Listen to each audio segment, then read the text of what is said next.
Chers amis de la presse,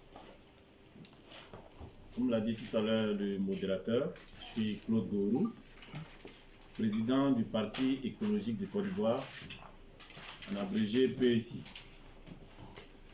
À l'issue donc du bureau politique du parti que j'ai l'honneur de diriger, j'ai été donc désigné candidat à la candidature présidentielle 2020 et cette candidature s'est matérialisée, s'est concrétisée par le dépôt de nos dossiers en tant que candidat des Verts. Donc le candidat du Parti écologique ici en Côte d'Ivoire en faveur de l'élection présidentielle de 2020.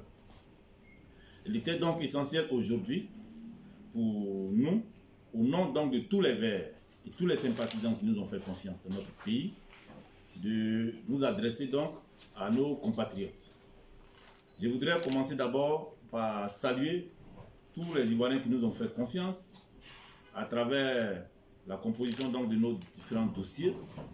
Saluer les membres de mon parti aussi qui nous ont fait confiance, mais surtout remercier tous les Verts et principalement les Verts de France qui nous ont en tout cas fait un appui remarquable dans cette aventure.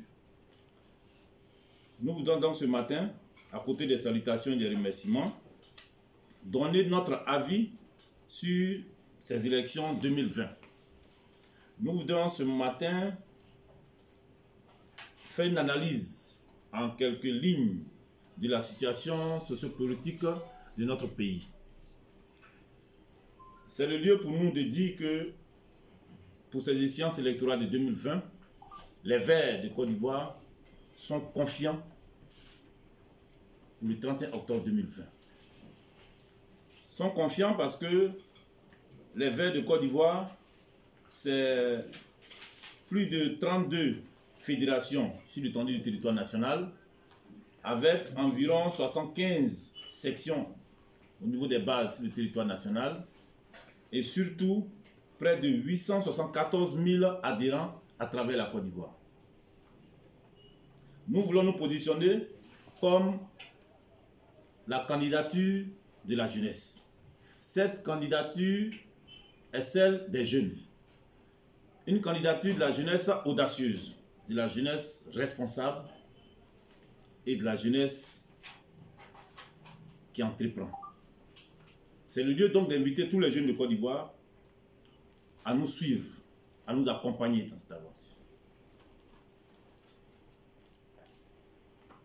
Le lexique politique en Côte d'Ivoire a été rythmé par ce que nous avons appelé le transfert de pouvoir aux nouvelles générations, mais il n'y a pas meilleure génération que la jeunesse. C'est pour cela que nous voulons dire que si le pouvoir devait être transféré à la jeunesse, c'est maintenant que cela doit se faire. Et cette jeunesse participera donc à cette échéance électorale à travers la candidature des Verts et la candidature que je représente.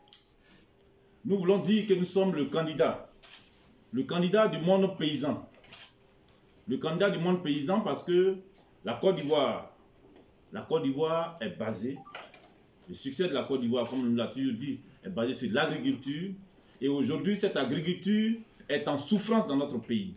Elle est en souffrance parce que la forêt ivoirienne est en disparition sous le regard de nos dirigeants sans action concrète en termes de préservation de l'environnement ici en Côte d'Ivoire. Il n'est pas aujourd'hui chose à rappeler que la Côte d'Ivoire, c'est entre 1963 et 2018, près de 50 ans après, nous enregistrons 80% du couvert forestier ivoirien qui est détruit par l'industrie cacaoyère et par aussi l'industrie caféière ici en Côte d'Ivoire. 80% du couvert forestier ivoirien qui est en destruction, nous sommes inquiets pour les générations à venir. Et c'est parce que nous sommes inquiets, et c'est parce que nous voulons sonner donc la sonnette d'alarme pour dire qu'il y a des choses à faire. Et il n'y a pas mieux que des Verts, des écologistes, soucieux donc de la préservation de l'environnement, qui peuvent s'engager pour ce combat-là. C'est pour cela que nous disons que cette candidature est la candidature des écologistes, mais la candidature du monde paysan.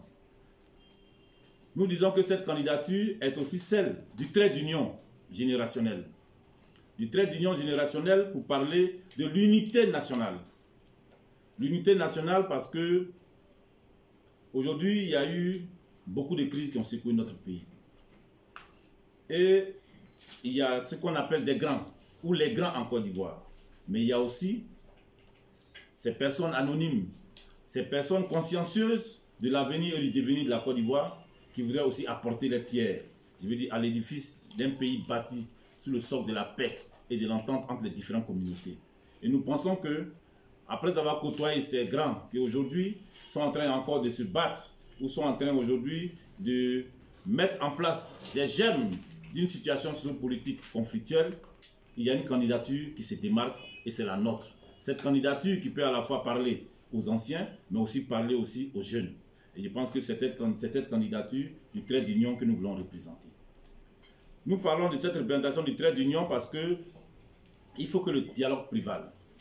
Et là-dessus, les Verts que nous dirigeons voudront dire que pour ces échéances 2020, ces élections 2020, il nous faut des élections apaisées. Mais surtout des élections inclusives.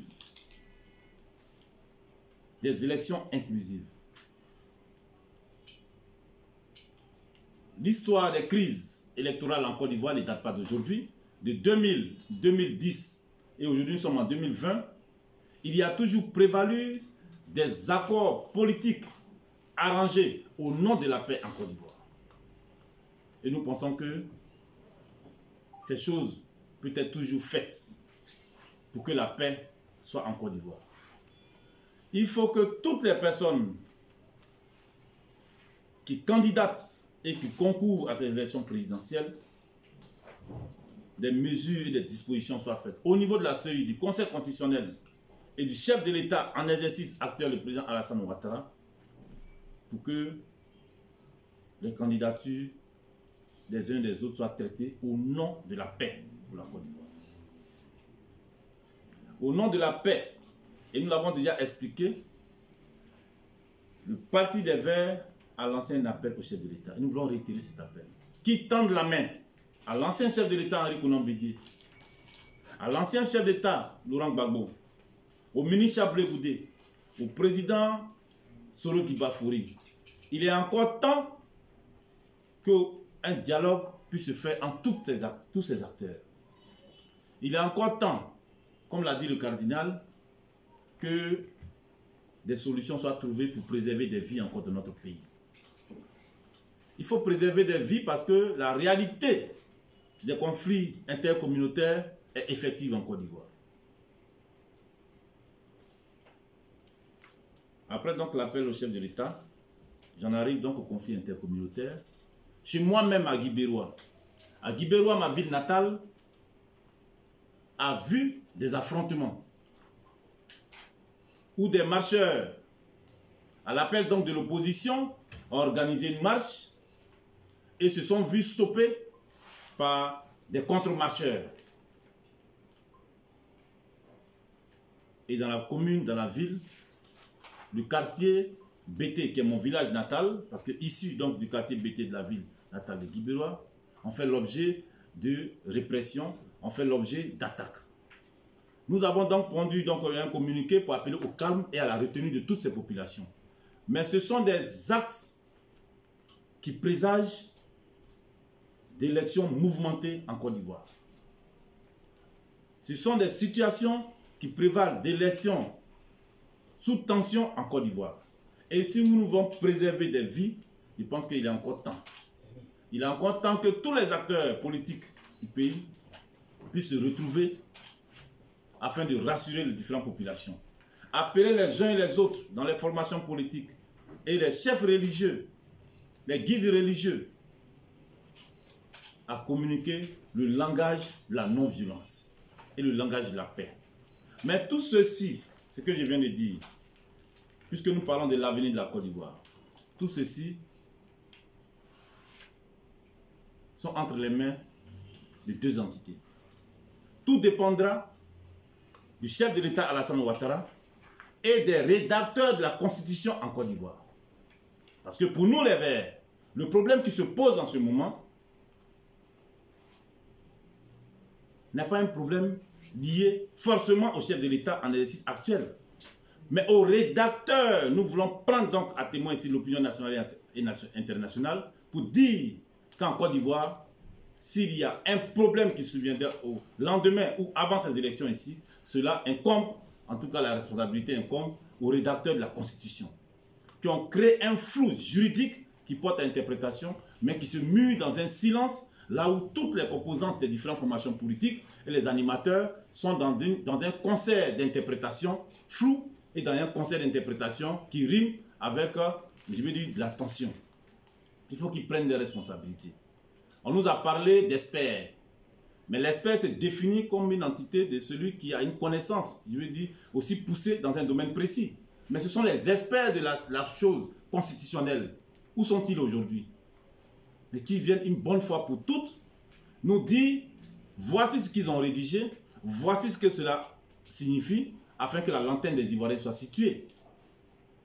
C'est pour cela que nous disons que ce qui adviendrait ici serait la responsabilité des rédacteurs de cette constitution. Je voudrais, pour terminer,